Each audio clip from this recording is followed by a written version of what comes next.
I showed you a picture of this guy's face. You'd probably have the same reaction I did before I started making this video. The fuck's that? But I bet if I showed you these faces, there's a good chance you can pick one or two of them out. But I'm pretty sure you're going to recognize his face in a year's time. And everyone online is saying, oh, $200,000 is a waste of money. They're idiots. If you're a CEO, a business owner, a founder, and you're not paying attention to this, you're an idiot too. This one single bet signals a shift in the market. Sorry, it turned to night in the time I was recording this. So who is this face? Is Alex Chris from PayPal. We're an important company.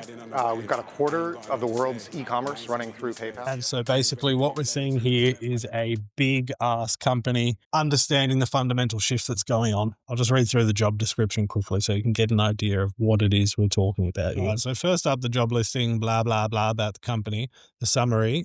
Dynamic and strategic, whatever. Developing and executing a content strategy for the CEO, oversees communications, employee communications, thought leadership, his voice, vision, effectively communicated internally and across all social media channels. So this is why I think that you are going to see his head pop up a lot more. He's going to be doing, like this person, I think the job application closed like a month ago. So this person's probably just putting everything in place right now, but you're going to see over time, the podcast circuits getting done, the tech YouTubers getting done, like whatever it is to get the public impression out there of this person as a thought leader, hopefully rise PayPal up with it. So responsibilities, content creation, developing engaging content, strategy development, key initiatives, manage their internal brand, create proactive communications, create the strategy, align with communication goals and brand voice. Oh, that's going to be a problem. Making sure they align with a corporate's overall communication goals and brand voice. I feel sorry for the person who takes this job only because I know what it's like to try and get something past a legal team in a big company. The things you would want to do on a personal brand, like let's show them running, let's do this, let's show a bit of humility. They'll be like, nah, that doesn't pass legal, sorry, you can't do it. And also like you would never be able to capture trends in time because it'll just go to legal and just that's where good ideas go to die. I imagine it doesn't say here, but it doesn't say anything about leading a team here, but I also imagine that this will be set up to lead a team. Like you can't have this person unless, I mean, they probably already have social media posters and editors, etc. Internal teams in marketing departments. So maybe they just use those resources, but I would say eventually this is going to need its own entire team set up. You'd have the head of content, then you would have a dedicated editor because you don't want to get into the same bucket as the rest of the corporate jargon. Like this is what is going to happen when people set up these businesses or these units inside their businesses. It's like if you want a personal brand thing, it's a very different product to a marketing team. It's a very different product to things that the CMO will think is a good idea or what they need to focus on. And it has to almost be its own little squad outside.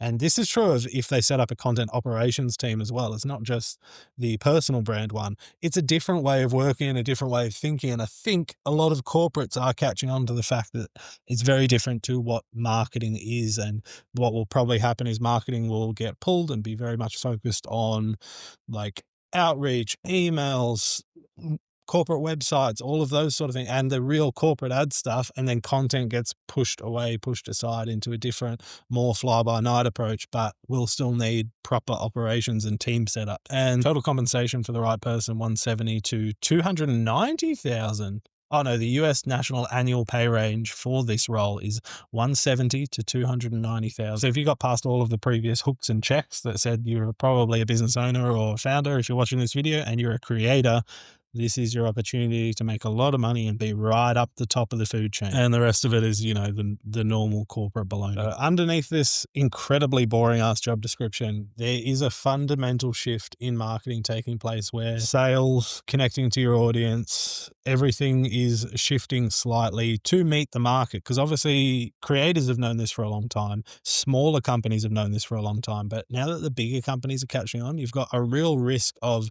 them flooding the feed. They've got more money, they've got more time, they've got bigger teams, and they will take a share of the attention in the market. So like 3 years ago, content teams wouldn't even get a seat at the marketing table. It would be like, shut up, social media person, you go over there. And now they happen to be getting a seat pretty much in the boardroom, right next to the CEO, right next to, even this will probably extend beyond CEOs and be like every C-level person has a personal brand. You're going for the career ladder of being a CEO one day, or you're already a CEO and you're thinking, how do I capitalize on this information? Well, you need to be building your personal brand. Use company resources if you can. If you can't, you need to build it anyway, because it's going to be a resume build. PayPal sees the value of putting the money into this because they know it's going to have such high leverage to the business revenue and the business profit overall and public sentiment towards the company, all of that. You need to be doing the same thing, and you need to be setting these things in place now because it will get you better jobs. It will get you more money. You say, I'm bringing my personal brand with me to this company, and it will probably end up being in the corporate packages as well. That X amount of money is going to be dedicated of our company to continuing your personal brand. But realistically, people are going to want to take people with them. Like C-level like to take their EAs with them if they change jobs. They're used to the people. They're going to work with the people. They'll follow along with them. But the company will have to fork the bill for that. But you need to be doing it now, whether you're an owner, founder, CEO, it doesn't matter. You need to have been doing it for the last 10 years. And if you can't go back in time and time travel and get in the machine, boop, boop, all right, starting now. Start today. Start tomorrow, double down on it, do as much as you can to make sure that you have that public perception out there.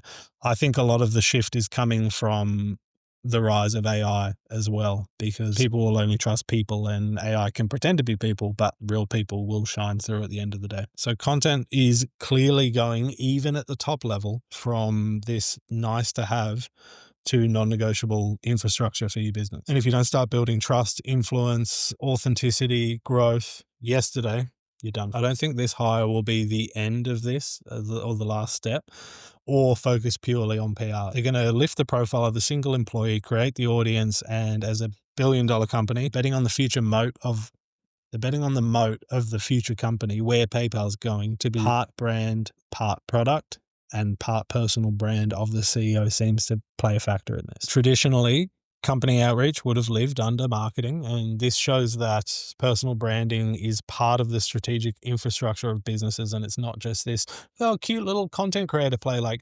creators built the market. They built what the audiences want to see and how they expect. Like, you saw this because the people who were creators created businesses and they got these huge followings. They got massive sales because people wanted to follow those people and buy whatever they offered.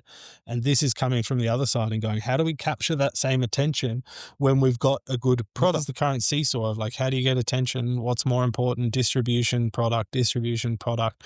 It's been shown very clearly that while some creative products might have failed because the first day distribution changes over time to taper off, like the attention fades over time, what happens when there's a really good product behind that same distribution is that it keeps going and it outcompetes on almost every metric from the traditional business. So the concern is, if companies with these sort of budgets are starting to compete with the audience's attention and you haven't even started, you're already way behind. If you're a business owner or a founder and you still think that this stuff is optional, you're ignoring what your competitors have already figured out, which is attention is the currency. And you're actually creating a competitive risk to your business by not doing this. Building that brand is future-proofing. It can be your resume to get another job, or if you're the owner and you're staying in that company, it can grow the company. It can reduce costs across the board, like your marketing, sales, customer acquisition, everything can get better. And if you've already got a great product or service, the missing component is probably this distribution side.